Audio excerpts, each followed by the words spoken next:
Estamos gravando. Então, pessoal, antes de eu entrar na planilha especificamente, eu vou fazer um apanhado geral do que a gente viu até agora, com bastante calma, agora que chegou bastante gente, tá todo mundo aí, do que é exatamente o que a gente tem que fazer em MQ2, que tipo de decisão que a gente tem que tomar. Então,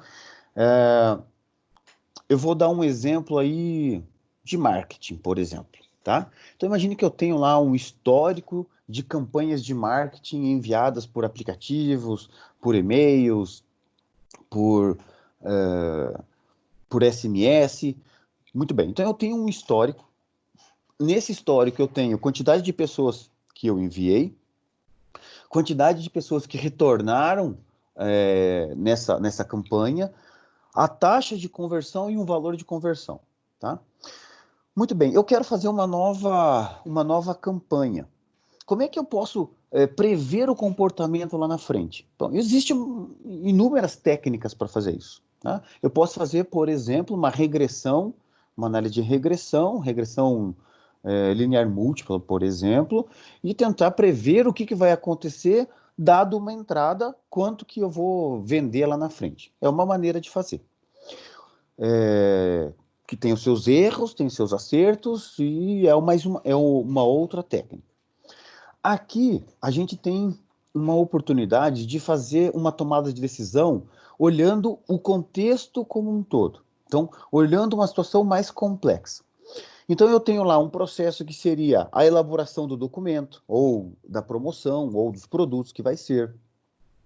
A velocidade que eu consigo atingir pessoas, como que essas pessoas estão reagindo a esse e-mail, se eles vão vir para a minha loja, seja ela virtual ou física, não importa, se elas vão vir à minha loja para identificar essa promoção, se elas vão comprar esse produto, se elas vão comprar um outro produto porque ela veio à minha loja, seja ela, de novo, física ou virtual, quanto que ela converteu dessa propaganda que eu fiz, qual foi o custo da minha propaganda, qual foi o dinheiro que eu recebi, qual foi o lucro que eu obtive, o que foi venda por estímulo. Então eu tenho uma situação bem complexa, bem mais complexa, que eu posso tentar gerar um modelo de simulação, onde que na minha simulação eu vou colocar como entrada ali a chegada de pessoas, que seria o recebimento desses e-mails, dessas campanhas, o atendimento dessas pessoas, quanto tempo demora para atender cada uma delas, aí depois o que a pessoa vai decidir, se ela vai decidir comprar só o produto que foi campanha ou decidir comprar outros, quantos produtos dessa que está em campanha ou esse serviço, quantos que ela adquiriu, quanto tempo ela demorou para fazer essa aquisição, essa escolha. Então, eu vou criando toda essa rede de decisão. Numa situação como essa, eu preciso compreender a velocidade com que as coisas acontecem. Eu preciso compreender a chegada de clientes na minha loja, ou seja ela física ou virtual, tá? Quando eu digo chegada, eu vou fazer um site para pegar 100, 200, 1.000 pessoas, 10 mil pessoas, legal. Mas se eu tenho um produto que vai atingir 500 mil, 600 mil pessoas ao mesmo tempo, pode gerar uma fila lá no meu servidor. Então, o fato de ser virtual ou ser física não muda o conceito de que eu tenho uma fila de pessoas chegando e fazendo alguma ação. Então, se eu vou lá numa internet, por exemplo, eu quero comprar um produto e eu não consigo baixar esse produto, às vezes a gente pode achar, na Black Friday isso acontece, é muito comum, de entrar um site e o site está congestionado. Agora, por exemplo, o site da Caixa ficou muitas vezes congestionado. Por quê? Porque tinha muito usuário. Ou seja, o atendimento do meu servidor computacional ele tem uma velocidade de resposta, a taxa de chegada das pessoas para acessar aquele site era muito maior do que o tempo de atendimento. Lembra? Lambda sobre mi, se isso aqui é maior do que 1, vai gerar uma fila infinita. Então, acontece fisicamente, acontece computacionalmente também. Compreender essa chegada, compreender esse atendimento é o que é o nosso objetivo nessa disciplina.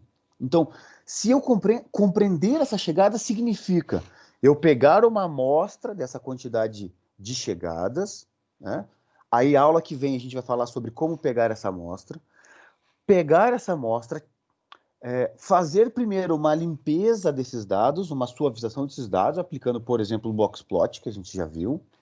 Desses dados que sobraram, né? Vamos dizer, os dados limpos, eu vou lá tirar todos os parâmetros dela. Como é que eu tiro os parâmetros? Eu vejo qual é a distribuição de probabilidade que ela segue, entendo qual é a distribuição de probabilidade e, dada essa distribuição de probabilidade, eu pego os parâmetros. Por exemplo, consegui lá pelo input analyzer decidir que isso aqui é uma normal com média tanto, desvio padrão tanto. Então, esses são os meus parâmetros de atendimento, por exemplo, de um caixa, de tempo de atendimento de um caixa. Muito bem.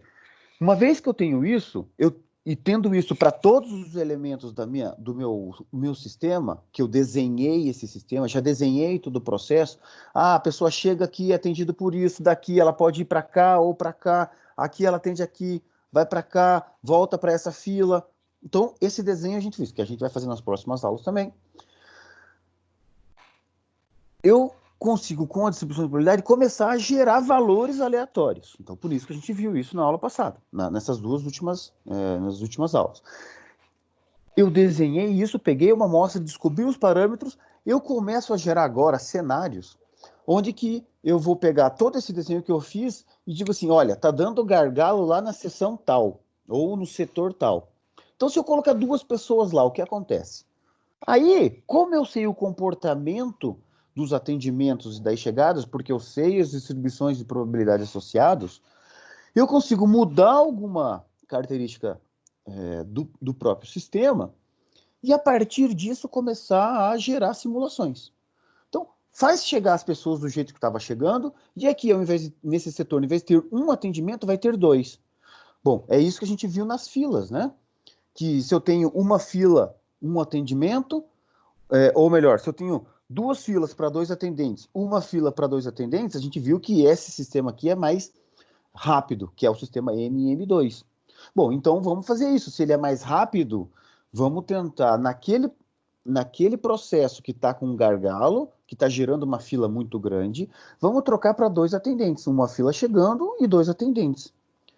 Vamos rodar de novo. Vamos gerar valores aleatórios para onde a gente conhece, que são chegadas. Vamos medir de novo.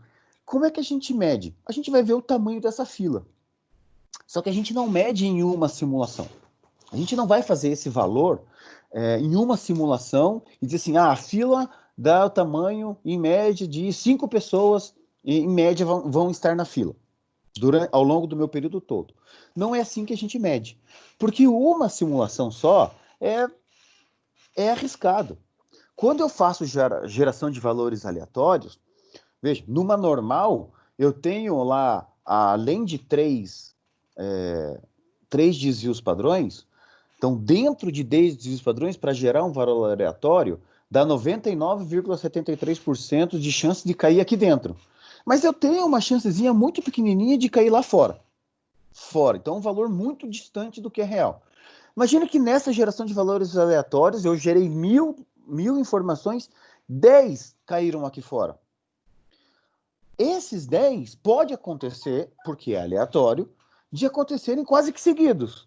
E aí vai distorcer toda a minha simulação. Vai gerar essa fila que, teoricamente, ia ficar em 5, que eu medi essa fila pela método analítico, que são aquelas fórmulas MM1 e MM2 que a gente viu na aula passada, que vocês fizeram a lista.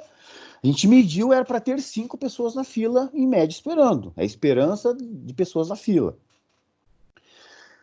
Na hora que eu vou gerar a simulação, gera 14. Aí fala, nossa, tem alguma coisa errada, e aí você vai lá, mexe em tudo, etc., e você gerou uma única simulação. Então, esse 14 pode ser um valor outlier, pode ser um valor mentiroso também.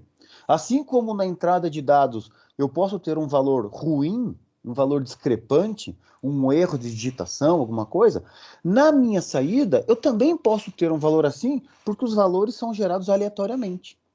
Então, o que a gente faz? Na saída, a gente não mede somente um valor. A gente gera um conjunto uma quantidade de simulações. 30, 50, 200 simulações. E para cada simulação, eu vou ter o tamanho de fila média naquele processo. Então, na primeira fila deu 14, na segunda deu 2, depois deu 8, 7, 5, tarará, parará.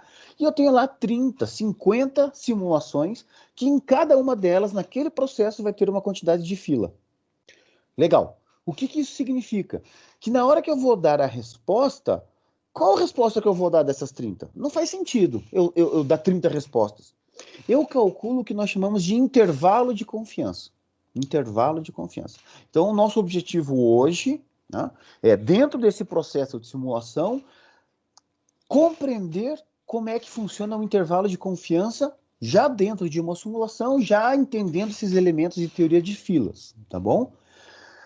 Uma vez que eu calculei, eu posso dizer daí que essa fila com 95% de chance, tá? O que significa 95% de chance? Que de cada 100 vezes que acontecerem isso, imagine que eu estou medindo diariamente, de cada 100 dias, em 95 deles vai acontecer dentro desse intervalo.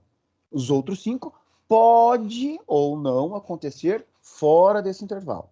É isso que a gente mede. É assim que é feito, por exemplo, intervalo de confiança, uma pesquisa sobre eleição. Olha, candidato tal está com tantos por cento, dentro da margem de erro dá tanto. Então, isso é o intervalo de confiança. Claro, é aproximado, tá? A gente vai ver isso em amostragem, mas é mais ou menos a mesma ideia. Eu nunca dou uma resposta em simulação dizendo assim, 10. Isso não acontece em simulação. Né? Lá em MQ1, lá em modelagem, em matemática, em programação linear, isso lá sim, lá a gente dá uma resposta.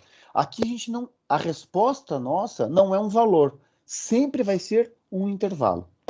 Tá? Então daqui para frente, tudo que a gente fizer como resposta é fazer várias vezes, dessas várias vezes que eu vou tirar a média, dizer o padrão e vou criar um intervalo de confiança. Então vamos aprender a fazer isso hoje, tá bom? Então vamos lá. Eu preparei aqui um exercício. Agora eu vou compartilhar a tela, senão vocês não enxergam. Então vamos compartilhar aqui a tela.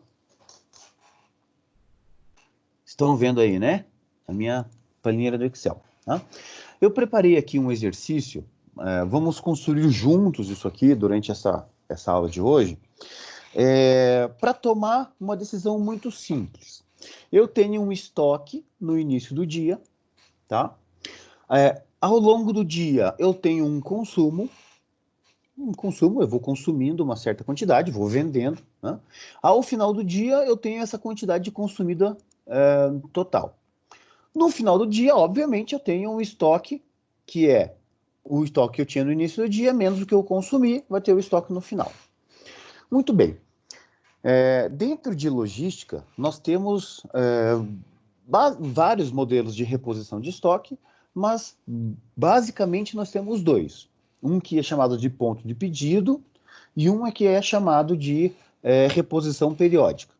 Nós vamos trabalhar aqui com um sistema que é uma mistura desses dois, chamado sistema Min-Max. Tá? O que nós vamos fazer? Nós vamos olhar e vamos fazer o seguinte, nossa regra de decisão vai ser a seguinte. Eu vou olhar para o estoque no final do dia. Se esse estoque no final do dia for menor do que um certo ponto de pedido que eu estabeleci, eu vou fazer um pedido. Quanto que eu vou fazer esse pedido? Eu vou fazer um pedido que é a diferença do meu estoque máximo, que a gente vai colocar como parâmetro aqui, que eu não coloquei ainda, meu estoque máximo, menos o que eu fiquei no final. E depois de tantos dias, que é o lead time de entrega, esse estoque que eu pedi aqui vai ser recebido lá no início do dia 2 ou no início do dia 3. Muito bem. Então, eu quero simular o seguinte. Cada produto, ao final do dia, ele tem um custo de manutenção de estoque. Um custo de manutenção de estoque. Para esse exercício, a gente está estabelecendo o seguinte, que o custo de aquisição, ou seja, quanto que eu pago nesse produto, cada item é R$4. Eu estou aqui estipulando um valor de 40 centavos, ou seja, 10% do valor de aquisição é o custo de manutenção de estoque. simplesmente para deixar o produto lá paradinho, de um dia para o outro, ele me custa 40 centavos por unidade. Tudo bem? Cada vez que eu faço um pedido, eu tenho um custo de pedido de R$60. É o atendente, mais o sistema que eu tenho que fazer, luz, e telefone, internet. Bom, eu tenho um custo de pedido já estipulado, que cada vez que eu faço um pedido me custa R$60. O produto é um produto de alto valor agregado. Então, vamos pensar assim, alto valor não, de médio valor agregado.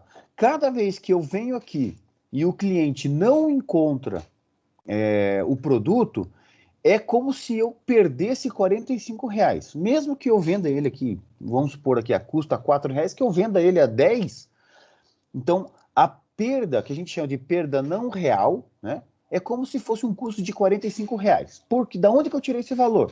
Isso aqui é o que eu tenho que gastar para reconquistar aquele cliente, aquele item pedido. Todos os clientes que eu perdi por falta de estoque, as campanhas, as promoções, tudo isso somados me gerou aí uma estimativa de R$45 por unidade que faltou no estoque, tá? Chegar nesse valor aqui é uma tarefa extremamente difícil, tá? Na vida prática, é legal até a gente comentar sobre isso, que é bastante a ligação entre o pessoal de marketing e o pessoal de finanças. Esses dois têm que conversar bastante para chegar nesse valor aqui, tá? Então tem que trocar bastante informação. Mas lá em logística, vocês vão estudar mais um pouquinho o que é o custo da falta de estoque.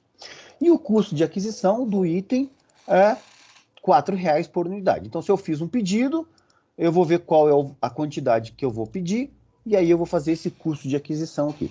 Somei todo esse custo, eu tenho o meu custo diário para fazer esse produto. Tá? Tenho esse custo diário para fazer o produto, obviamente que eu posso depois fazer um rateio para fazer o custo marginal por item e assim por diante. O que a gente vai fazer aqui de simulação?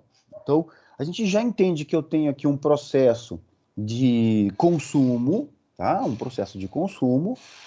Vamos estabelecer aqui, nesse processo de consumo, que segue uma distribuição normal, vou até escrever aqui, uma distribuição normal, com média de 60 itens por dia e desvio padrão de 18.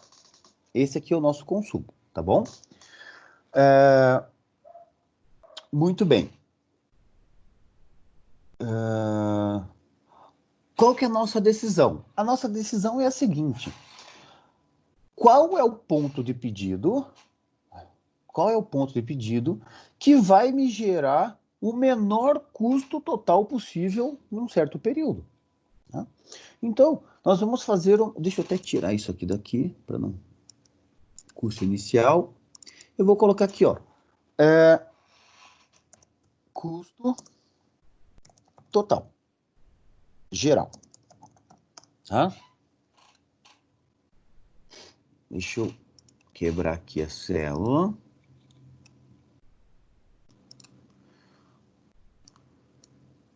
Então, tá bom. Já vou centralizar tudo para ficar bem bonitinho.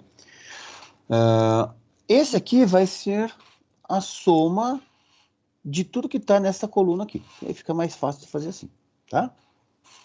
Deixa eu também fazer assim. Aqui eu vou medir dias em ruptura. Já ouviram falar em ruptura? Ruptura na verdade, a falta do produto. Tá? Quantos dias isso ficou em ruptura? Ou seja, vou somar aqui quantas vezes esse estoque no final do dia ficou negativo, ou quantas vezes o estoque no início do dia ficou negativo. Tá? Ficou negativo ou zero. Quer dizer que eu não tenho o produto. Aí eu vou fazer a conta aqui para a ruptura. Vamos fazer junto. Muito bem. Vou diminuir, eu vou ter que gerar uma coluna a mais aqui, vocês já vão entender por quê. Tá? Então, aqui eu vou colocar um valor aleatório. Já vamos entender. Muito bem, vou diminuir aqui um pouquinho para que fique tudo na planilha. caiba aqui na nossa tela. Beleza. Pedido, aqui eu vou deixar maior porque é dinheiro, tá? Se precisar aumentar, a gente aumenta depois. Legal. Então, a ideia é o seguinte. Eu quero saber, então, um estoque inicial lá de 500 peças. Tá? Eu tenho 500 peças. Então, aqui eu vou ter o dia 1, tá? O estoque no início do dia, no primeiro, o estoque inicial está em 500 peças. No primeiro dia, eu vou gerar um consumo aqui. Então, vamos compreender isso. O que nós vamos fazer? Vamos gerar esse sistema por um certo ponto de pedido. Por exemplo, vamos colocar o ponto de pedido aqui em 200 peças. Toda vez que no final do dia eu tiver 200 peças ou menos, eu faço um pedido no final do dia e, por exemplo, 3 dias depois eu recebo esse produto. Então está ali o lead time de entrega daquele fornecedor, daquele item. Tá? Eu quero saber, será que 200 é o que vai gerar menor custo? Será que não é 250? Será que é 300? Será que é 500, 400? Né? A ideia aqui é tomar a seguinte decisão. Qual é o ponto de pedido, dado que eu tenho um lead time de 3 dias, eu tenho esses custos individuais e eu vou gerar isso aqui para um ano, por exemplo.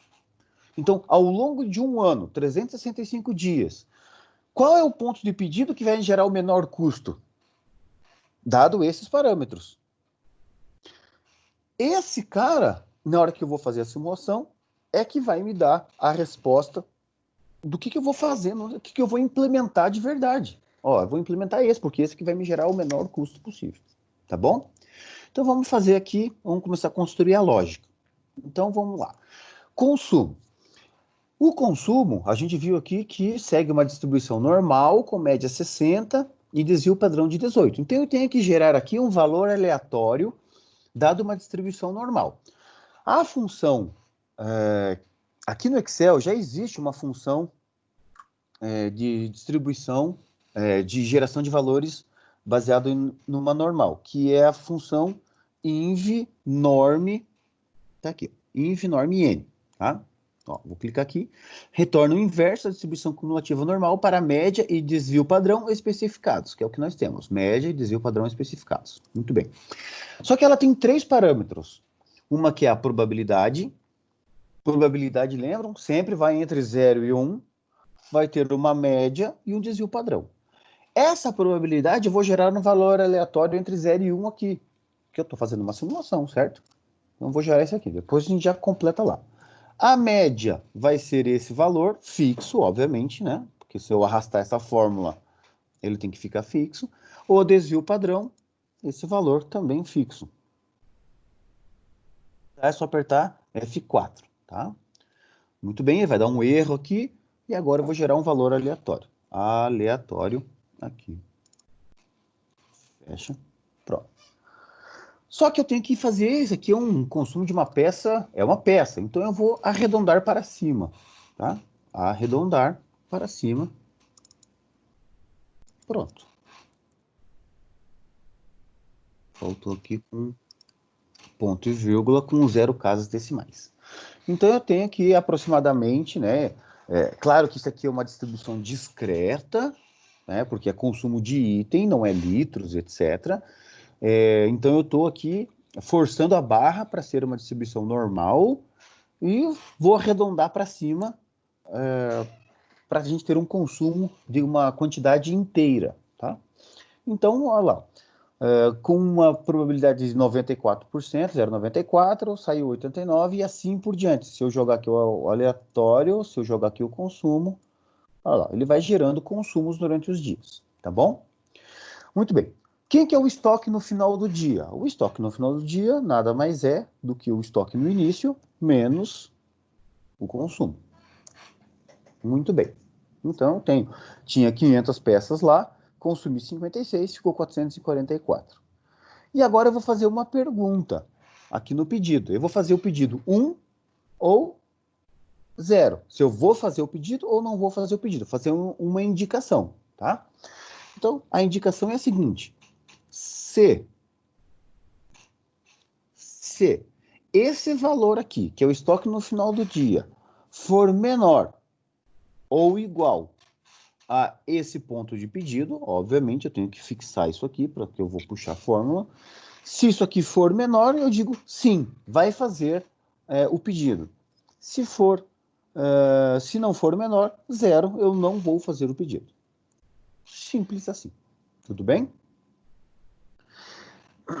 Como meu estoque é de 3 dias, se eu fizer o pedido aqui, eu só vou receber ele no dia 4. Então, o dia aqui sempre vai ser esse mais 1. Muito bem, então a gente já tem aqui no dia 4, tá? Então, vamos pensar o seguinte. Para o dia 2 e 3, o meu controle de estoque no dia seguinte, ainda estou inicializando o meu sistema de simulação. Então, o meu estoque aqui nada mais vai ser do que se esse valor aqui for negativo, quer dizer, aqui já gerou uma ruptura, o meu estoque no dia seguinte é zero. Se não, é esse valor mesmo. Então, eu vou fazer isso. Ó. Se esse valor aqui for negativo, então for menor do que zero, eu vou colocar zero. Se não for negativo, é o próprio estoque no final do dia anterior, é o meu estoque inicial. Isso vale para o dia 2 e o dia 3. A partir daqui, a partir do dia 4, já é o lead time de 3 que eu tenho em relação a esse pedido aqui. Então, o que é o seguinte? Eu tenho que pensar primeiro da seguinte forma. Igual a C. Esse pedido aqui, essa indicação, se tem um pedido não, for igual a 1, então, ó, 3 dias anteriores, tá vendo? No dia 4, eu tô no dia 4, lá no dia 1, que é 3 dias anteriores. Se em 3 dias, se 3 dias anteriores eu fiz um pedido, a quantidade no pedido vai ser. Bom, agora eu tenho que pensar o seguinte, pode ser que aconteceu uma ruptura aqui. Se acontecer uma ruptura aqui, significa que o meu estoque vai estar zerado. Tá? Vai estar zerado. Se vai estar zerado, então eu vou colocar como sendo 500, tá bom? O meu estoque máximo ali vai ser 500. Eu já vou colocar um parâmetro ali para estoque máximo. Então eu vou colocar assim, ó, se esse cara aqui for, ou melhor, o anterior, né, for menor ou igual a zero, opa, perdão, isso aqui a gente vai fazer depois. Se aqui, né, no estoque no final do dia, for menor ou igual a zero, eu vou colocar aqui um parâmetro de estoque máximo que a gente vai colocar como 500, tá? Vou fixar isso daqui. F4. Se ele não for menor que zero, eu tenho que olhar o seguinte, o quanto que falta neste dia aqui para completar 500, tá? Então, é essa quantidade que eu vou estabelecer. Então, eu tenho que, teoricamente, ficar com 500 no dia que eu fiz o pedido, que eu não sei quanto que vai consumir nos próximos 3 dias, ou 2 dias aqui, tá? Então, a nossa fórmula vai ser, eu quero ter 500, ou melhor, vamos colocar aqui a célula, 4, menos aquilo que eu tinha lá no estoque há 2 dias atrás. Então, por exemplo, se aqui é 500 menos 452, daria 48 peças, certo? Mais o estoque que eu tinha no dia anterior. Então, o que eu fiz? Eu tenho um estoque do dia anterior, mais aquele pedido que eu fiz há 3 dias atrás. O pedido que eu fiz há 3 dias atrás tem esse valor, que é 500 menos a quantidade de estoque no final do dia, mais o estoque que eu tinha no dia anterior. Tá? Então, é isso aí. Então, beleza. Se isso aqui, ó, tudo isso aqui, se for feito o pedido. Se não for feito o pedido, se o pedido é zero, qual que é o estoque que eu vou ter no dia 4? o próprio estoque do dia anterior, no final do dia anterior. Tudo bem? Então, essa é a lógica. Ó, vamos olhar bem isso aqui. Se há 3 dias atrás eu fiz um pedido, e essa quantidade aqui, no final do dia, 3 dias atrás, é um estoque negativo, ou zero, quer dizer, que entrou em ruptura, eu vou pedir 500 unidades. Ixi, tô zerado no meu estoque. Quanto que eu vou pedir? Eu vou pedir 500 unidades, que é o valor que eu vou colocar aqui, tá? Nessa célula aqui, K2. Se eu tinha produto, mas ele está abaixo do 200, significa que aqui é 1, então ficou lá com 150, por exemplo. 150 para os 500, falta 350. Então eu vou pedir 350, que é esse valor aqui, ó. K2 fixo menos o estoque daquele dia. Isso aqui é os 350. Mais o estoque que eu tinha no dia anterior. Tudo bem? Caso eu não faça pedido, qual que é o estoque no início do dia de hoje? É o estoque no final do dia anterior. Quer dizer, eu não fiz pedido. É isso aí. Bem, aqui eu só arrasto. Aqui, por enquanto, eu só arrasto. Vamos ver se deu certo? Olha só. Eu tenho 500, consumir... Vamos colocar aqui agora estoque máximo. Vamos colocar aqui as 500 peças para ter o parâmetro lá, né? Então, aqui é mais um parâmetro do meu modelo. Então, vamos lá. 500 são 66, 434 no dia. É menor que 200? Não, então eu não faço pedido. 434 é no dia seguinte. Consumi 76, 358, não faço pedido. 358, 59, 299, não faço pedido. 299, 79, 220, não faço pedido.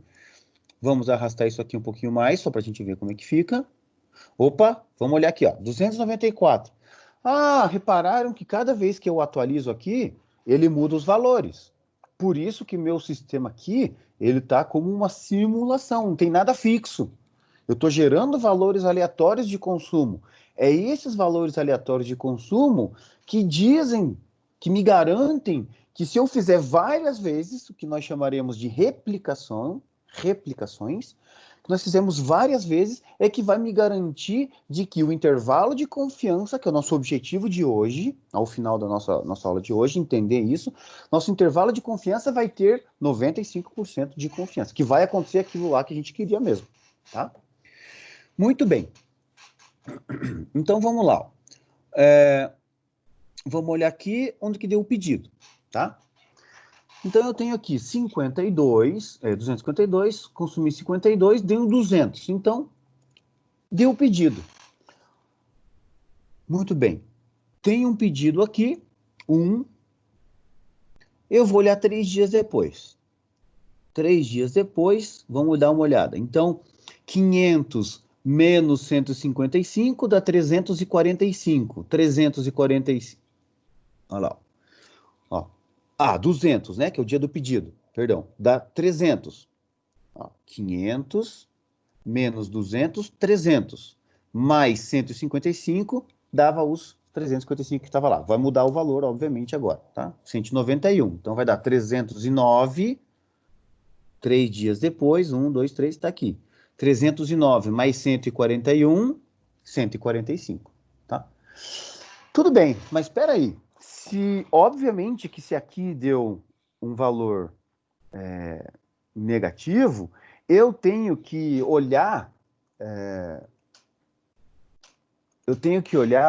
se 2 dias antes eu não fiz pedido.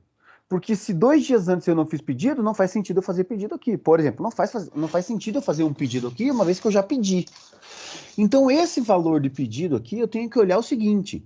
Se esse aqui for menor que 200, e nos 2 dias anteriores também não forem. Então, a partir do dia 4 aqui, eu tenho que olhar para os dias anteriores para saber se não foi pedido, porque senão eu vou ficar com o pedido encavalado. Não faz sentido. Então, vamos corrigir essa fórmula aqui. Tá? Vamos colocar aqui a partir do terceiro dia, né? Que sempre 3 dias anteriores. Ou melhor, no quarto dia, que é 3 dias anteriores. No quarto dia eu posso fazer pedido já. Então é no 3 dias. Então tá aqui. A formulazinha de eu ter no C várias condições para funcionar é a seguinte, é uma fórmula chamada E. Então é a seguinte, ó, aqui eu vou ter E. Se isso aqui acontece, ou seja, o estoque no final do dia for menor ou igual que o ponto de pedido, e o dia anterior, deixa eu colocar aqui, E6, o dia anterior for igual a zero e o segundo dia anterior também for igual a zero. Muito bem. Se acontecer essas três coisas, ou seja, se naquele dia o estoque está abaixo do ponto de pedido e nos 2 dias anteriores, porque meu lead time é 3, no terceiro dia chega, e nos 2 dias anteriores eu não tenho pedido, aí sim eu faço um pedido. Agora, se o meu estoque não estiver abaixo do ponto de pedido e nos 2 dias anteriores eu tenha pedido feito, eu não vou fazer pedido, que é esse zero aqui. Então agora sim. Agora a partir daqui, ele não vai permitir fazer um pedido seguido. Reparem que aconteceu uma ruptura, olha só. Menos 30, tá? Menos 30. Então, aqui ele está chegando o pedido daqui. 116 vai dar 500 menos 116 vai dar lá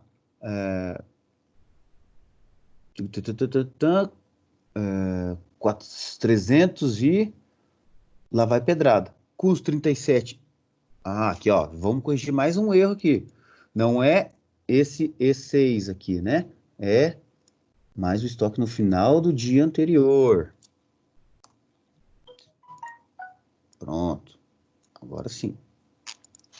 Beleza, agora tá perfeito, tá?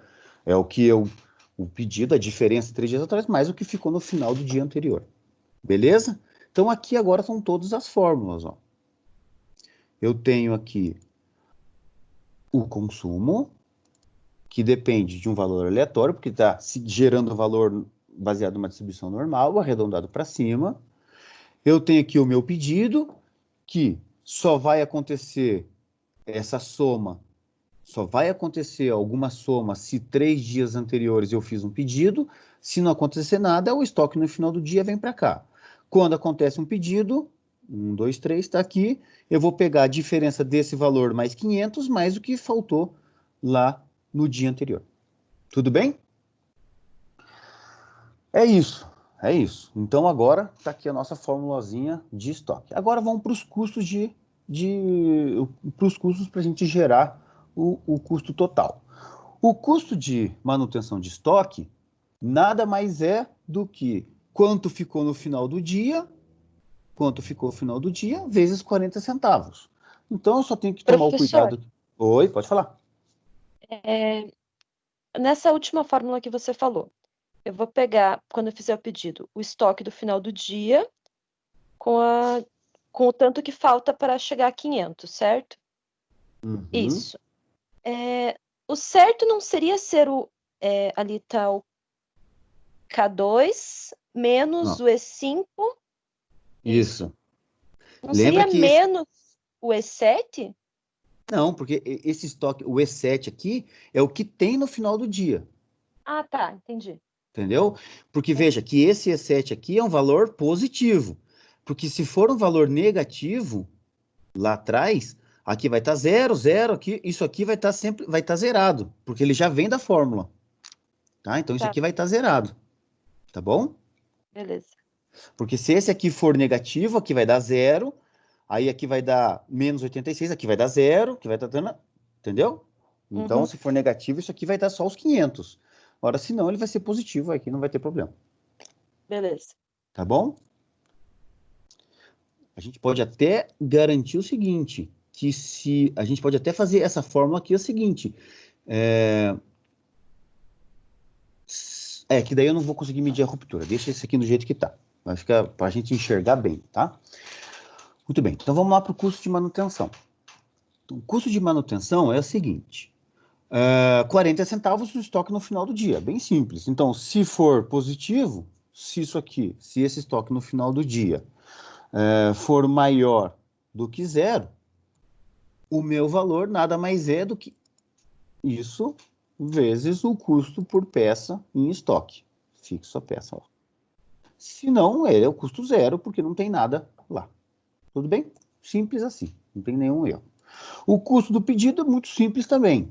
Se aqui for igual a 1, então eu vou ter esse valor para contabilizar. Porque eu fiz um pedido naquele dia. Senão, eu não tenho nenhum valor para contabilizar. Custo de falta de estoque. Muito bem. Por isso que eu falei que eu vou deixar a conta ali para a gente. Eu vou deixar a conta da seguinte forma. Bem simples. Esse valor aqui vai ser, se isto daqui no final do dia for menor do que zero, se for negativo, então eu vou pegar menos esse valor, porque eu tenho que pegar a quantidade positiva, vezes esse 45 fixo. Se eu não multiplicar por menos ali,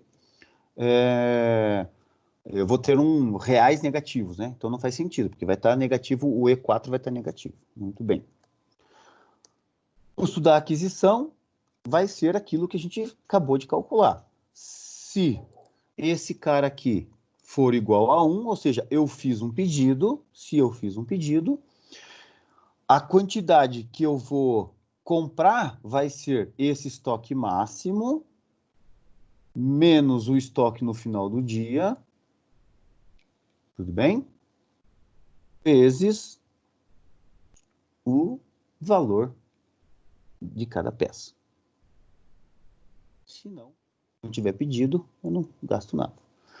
E o custo total é igual a soma. Isso aqui. A gente vai depois, a gente pode, conforme vendo as situações que vai acontecendo, vai corrigindo, tá? Vai corrigindo. Quando está negativo, talvez aqui tem que fazer alguma correção na planilha, isso não tem problema. Não tira a lógica principal de tudo. Tudo bem? E aqui eu vou colocar aqui, ó, uma coluna. Eu não posso colocar aqui agora que eu lembrei. Eu vou pegar isso aqui e vou jogar para cá. Eu vou inserir uma coluna aqui. E vou colocar aqui, ó, dias em ruptura. Então eu vou colocar assim, igual, se isso daqui for menor do que zero, eu vou somar 1. Eu vou dizer, esse dia está em ruptura. Se não, não.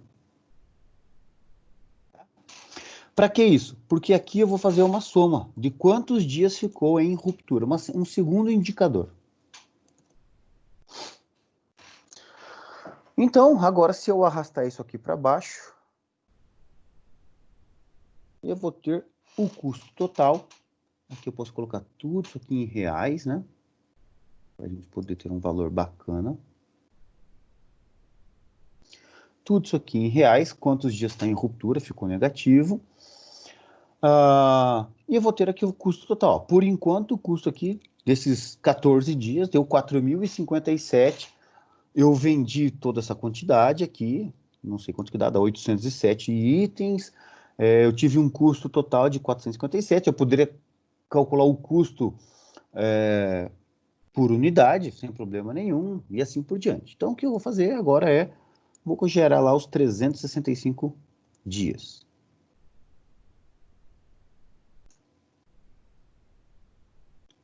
Vou limitar aqui em 365 dias.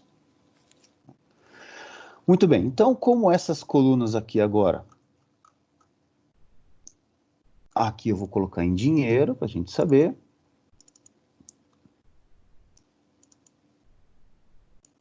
Tá? Então o meu custo total aqui, com esses parâmetros, para um ponto de pedido de 200, deu R$ 119.779, tá? Com um estoque inicial de 500 e um estoque máximo de 500. Eu só quero estudar o meu ponto de pedido. É só isso que eu vou mudar, não vou mudar nada. Eu poderia mudar aqui o estoque máximo, eu poderia mudar o estoque inicial, mas o que eu vou mudar aqui é o ponto de pedido. Tá? Então, vamos pegar um exemplo, ó, 119, tá? 121, 126. Ou seja, eu tenho que pensar o seguinte, para cada dia, para cada simulação, o meu custo total, ele muda. Ele muda. Não é um valor fixo. Por quê? Porque os valores de consumo estão sendo alterados. Certo? Muito bem. Então, olha só. O que a gente vai fazer? Para a gente gerar diversos valores, agora eu vou trabalhar um pouquinho com Excel, algumas coisinhas que talvez vocês saibam. Vou diminuir um pouquinho aqui, acho que vocês vão conseguir enxergar bem ainda, tá? O que eu preciso? Vamos gerar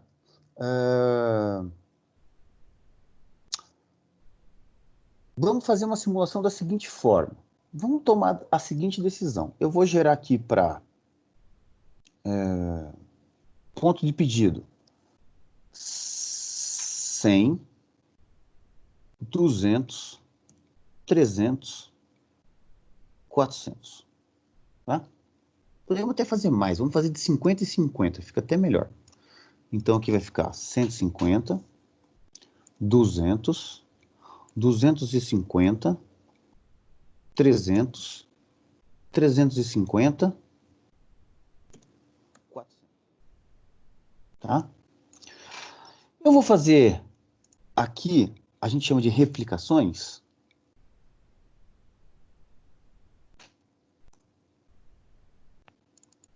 Replicações. Eu vou fazer para cada um, eu vou fazer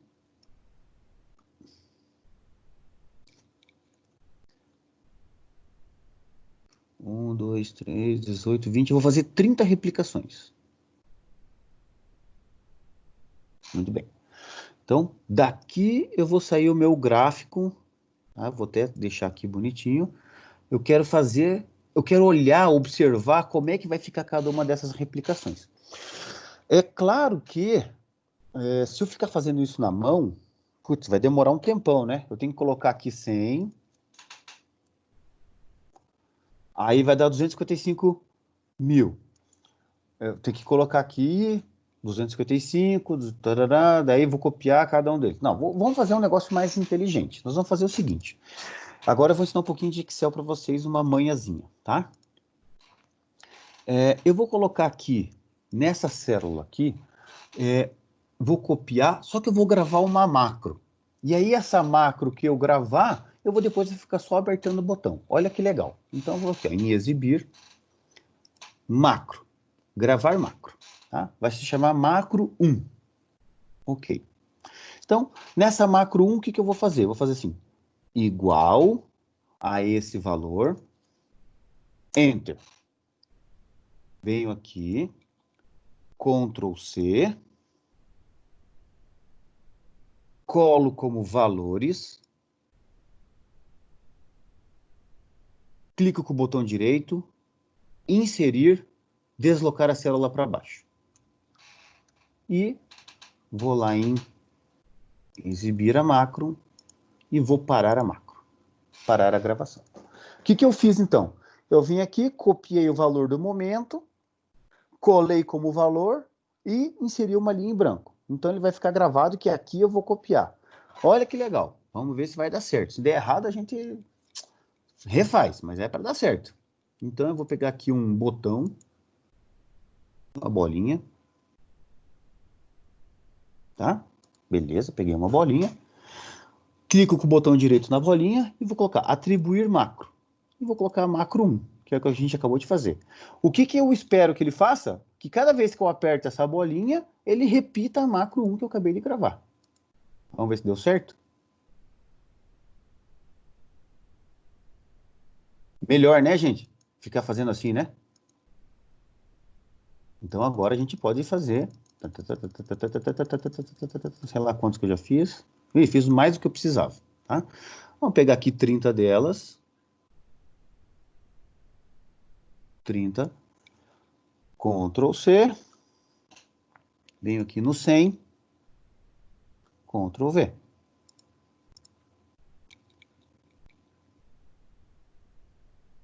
Eu já tenho aqui as minhas 30 replicações para 100. Tudo bem? Eu vou deletar isso aqui daqui.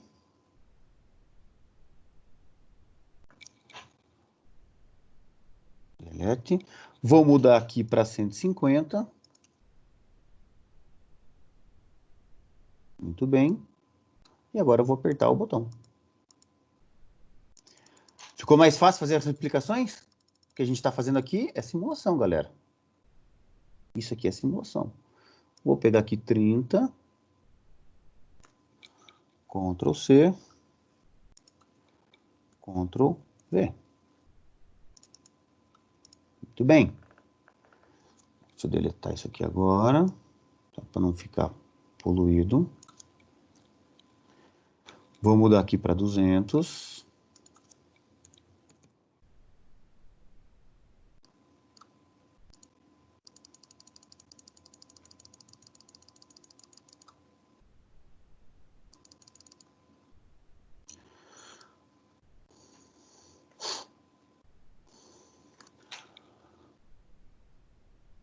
Ctrl X.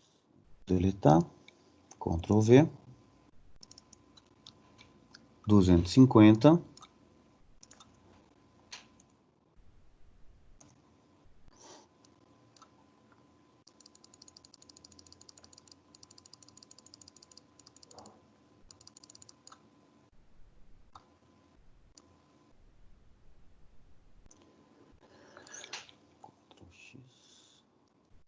Vai ser um a mais ali, não tem problema nenhum, tá? Depois eu apago. Falta só 3. 300. Tudo bem.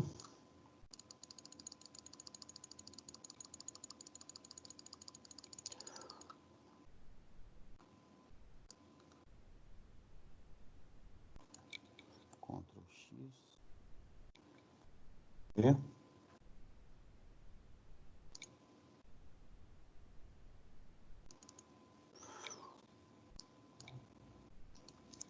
Trezentos e cinquenta.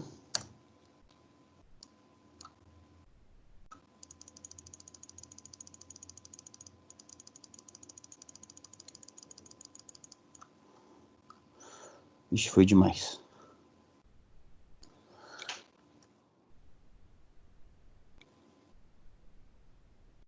E por fim, 400.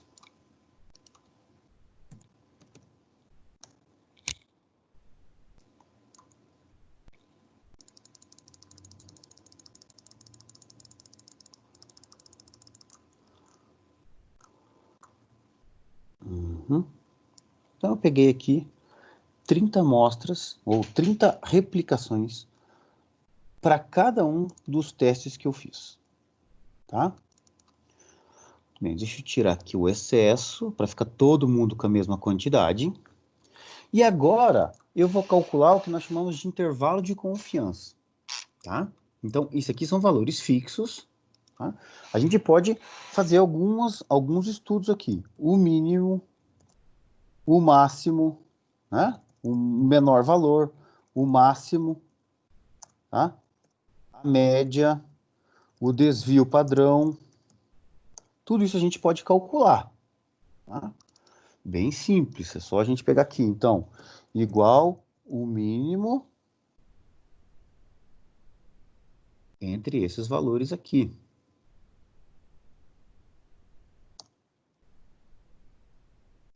Deixa eu só pegar o intervalo aqui para copiar, N6 a N35, Ctrl C, igual o máximo, esse intervalo, igual a média desse intervalo. O desvio padrão amostral desse intervalo. Aqui não é mais dinheiro, aqui eu vou tirar número geral. Ah, não, é dinheiro. Aqui tudo é dinheiro mesmo, tá certo. Tá?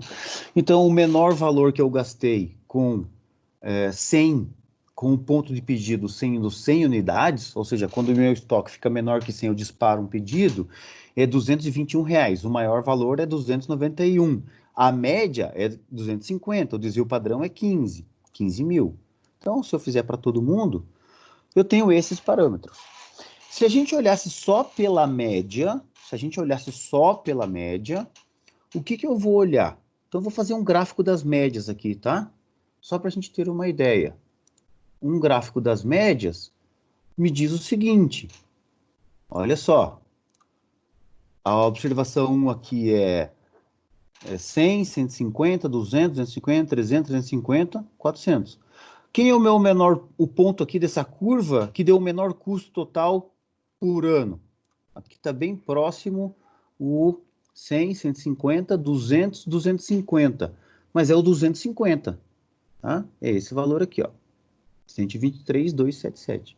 Esse valor aqui, na média, é o que vai dar o melhor ponto de pedido, dado aqueles custos de pedido, aquele custo de falta de estoque, aquele custo de aquisição, custo de manutenção. Dado esse conjunto, eu fiz uma simulação, uma replicação. Na média, quem se comportou melhor foi esse valor, tá?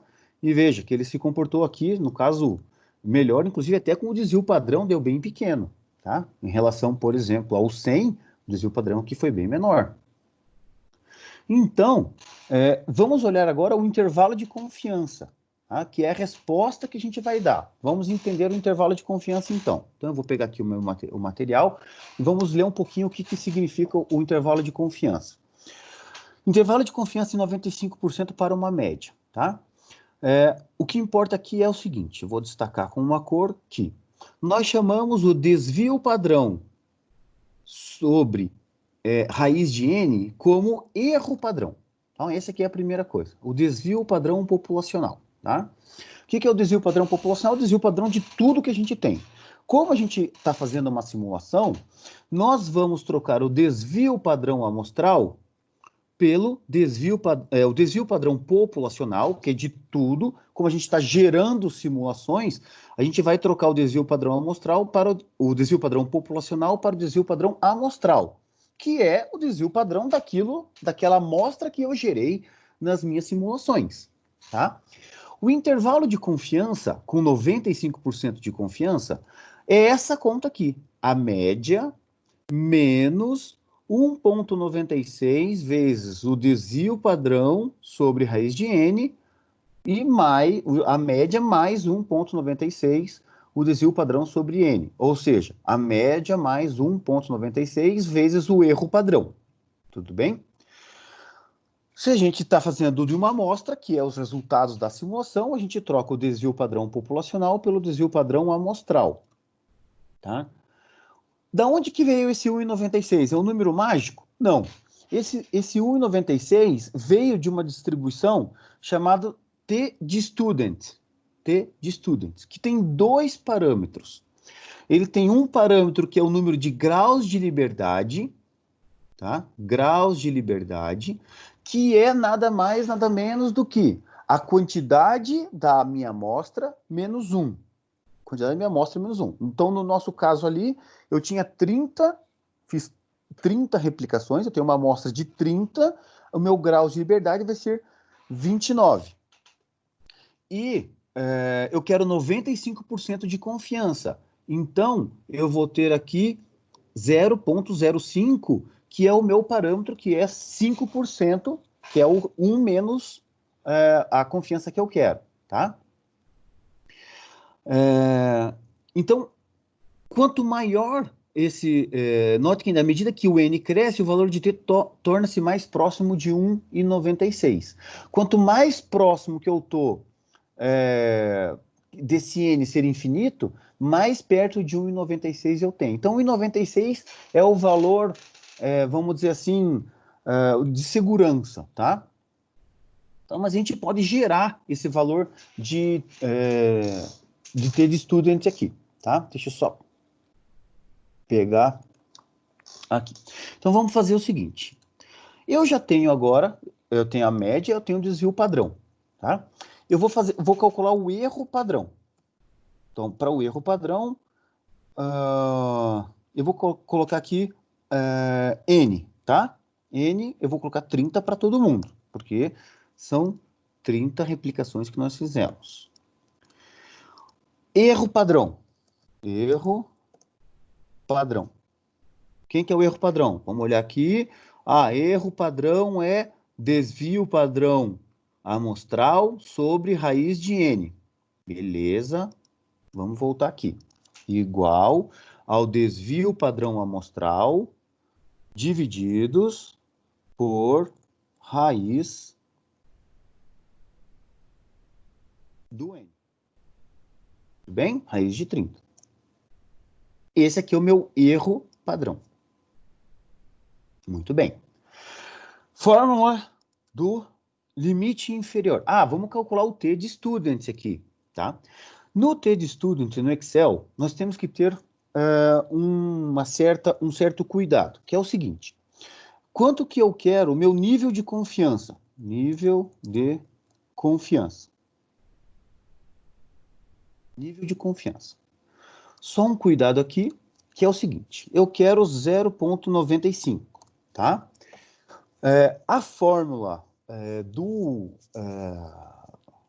T de student, daquele T ali com alfa e n menos 1, ou 1 menos alfa e n menos 1, ele é o acumulado. Na verdade, ele é do zero até o infinito. Lembram daquela curva normal que eu tenho? Ele só calcula o lado direito. Quando eu calculo só o lado direito, esse 95, na verdade, eu estou calculando da curva inteira. Então, eu tenho 95 no meio. Significa que eu tenho 2,5 para um lado, 2,5 para o outro e 95% no meio. É isso que significa esse 95 aqui. Como a função no Excel ela é acumulada só positiva, do zero para o mais infinito, eu tenho que calcular aqui, na verdade é 100% menos os 2,5, que é só de um lado, tá? Então, vamos calcular aqui, vamos chamar aqui de alfa, tá? O índice de confiança, eu tenho que fazer o seguinte. Esse valor aqui é 1 menos esse 95, então, é 5%. Lembrem da curva normal, tá? Lembrem da curva normal. Eu tenho 5%, 2,5 para a direita, 2,5 para a esquerda.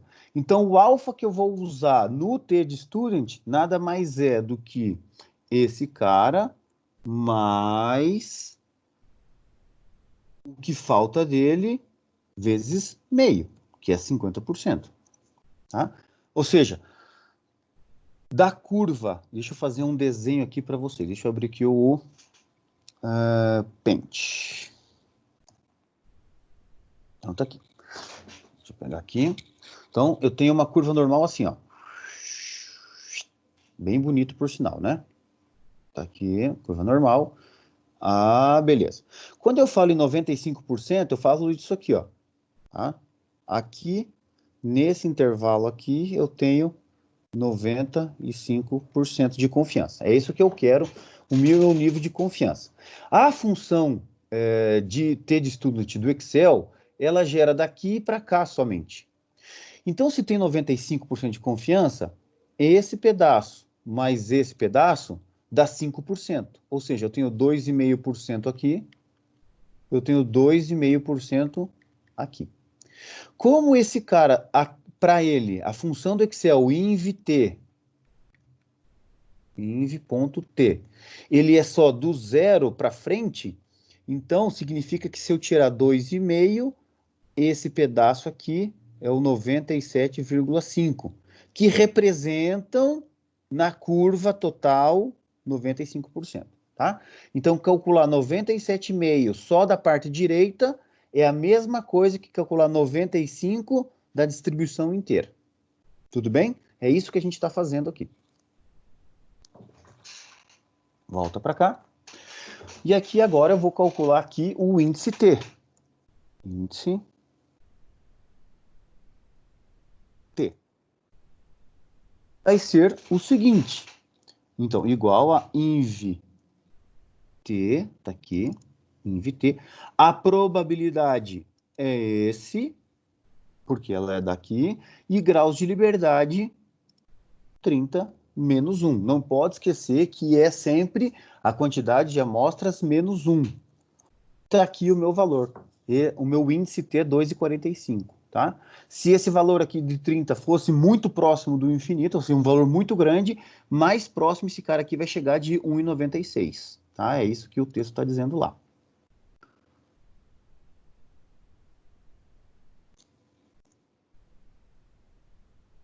Ah, tá. Esse aqui eu tenho que copiar.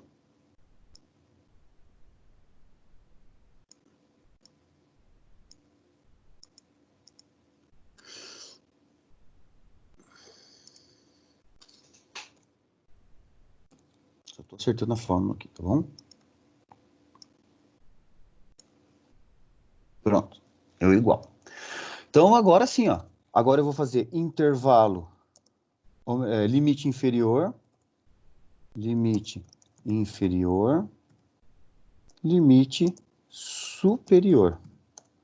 Quem que é o limite inferior? O limite inferior é média menos o índice T vezes o erro padrão. Quem que é o limite superior? É a média mais o índice T vezes o erro padrão. Vamos conferir? É isso mesmo? Olha lá. Isso aqui é o erro padrão, que é o desvio sobre raiz de n, o índice t vezes isso. Média menos essa multiplicação, média mais a multiplicação. Tá? Então, tá aqui o nosso gráfico. Se nós colocarmos aqui no gráfico, selecionar dados, vamos adicionar mais uma série aqui, a do limite inferior. E vamos adicionar, ok, e mais uma série aqui, que é a do limite superior. Ok. Nós vamos ter o gráfico aqui. Tá? Vamos trocar o eixo. Eixos, mais opções. Vamos ver se a gente consegue trocar aqui o tamanho do eixo. Aqui.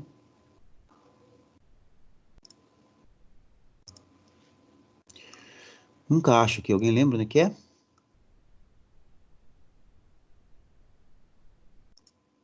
Bom, aqui depois eu faço isso.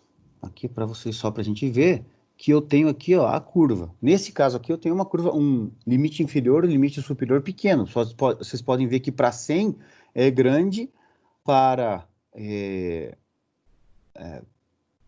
para valores maiores, o meu gráfico fica bem próximo, os limites inferior e superior da média, tá? Eu poderia, por exemplo, trocar aqui para o índice de confiança de 0,70%. Ó, se eu fizer isso, quanto menor meu nível de confiança, menor é meu intervalo de confiança. Certo? Faz sentido? Por quê? Porque eu estou dizendo assim, eu vou acertar só 70% das vezes. De cada 100 dias, eu vou acertar aqui, de cada 100 anos, vamos dizer assim, eu vou acertar só 70%. Agora, se eu faço a 0,999,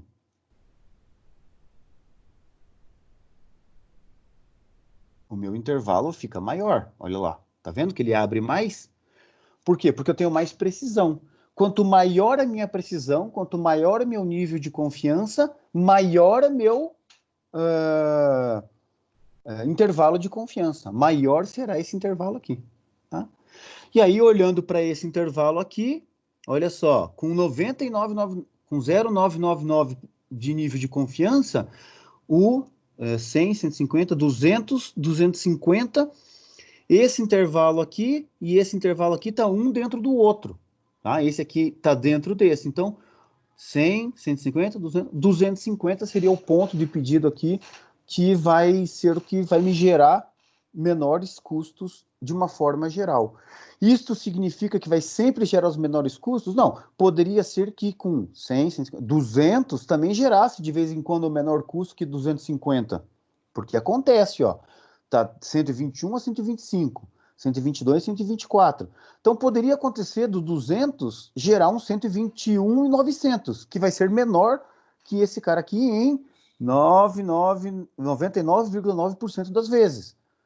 Então pode acontecer um de cada 1.000 que esse valor seja menor do que esse. Pode acontecer. Mas esse aqui é o que tem o menor intervalo de confiança, o mais baixo em termos de custo total. E é esse valor aqui que a gente sempre vai medir e vai dar como resposta das nossas simulações. Sempre vai ser o intervalo de confiança. Nunca, ou melhor, a média pode até ser uma estimativa. Uma estimativa. Ó, em média vai acontecer isso, mas em 95%, ou com 95% de confiança, ou nesse caso aqui com 99,9% de confiança, os valores de custo vão acontecer entre 122.546 e 124.009 reais. Aí eu estou dando um parâmetro para tomada de decisão, tá? Olhar só a média tem que tomar muito cuidado. Olhar o intervalo de confiança, eu tenho com essa garantia aqui, aquilo que eu vou fazer. Tudo bem? Vou salvar essa planilha, vou mandar para vocês. Eu vou ter que salvar ela aqui como habilitada para macro, tá? Vou salvar. Tá? E depois eu coloco ali para vocês verem. Fechar todas as guias. Não. Tudo bem, pessoal? Então é isso. Então, eu construí um exemplo para que vocês possam verificar como é que faz simulação, como é que constrói tudo, até chegar na quantidade de replicações para poder calcular o intervalo de confiança, e é assim que a gente mede nossas simulações. É assim que a gente dá resposta para nossas simulações, sempre baseado no intervalo de confiança, tá? Então, eu vou até hoje, até mais tarde, eu coloco as listas de exercícios que vão ser referentes a esse tipo de simulação, tá bom? Vou parar de gravar aqui e por hoje é isso.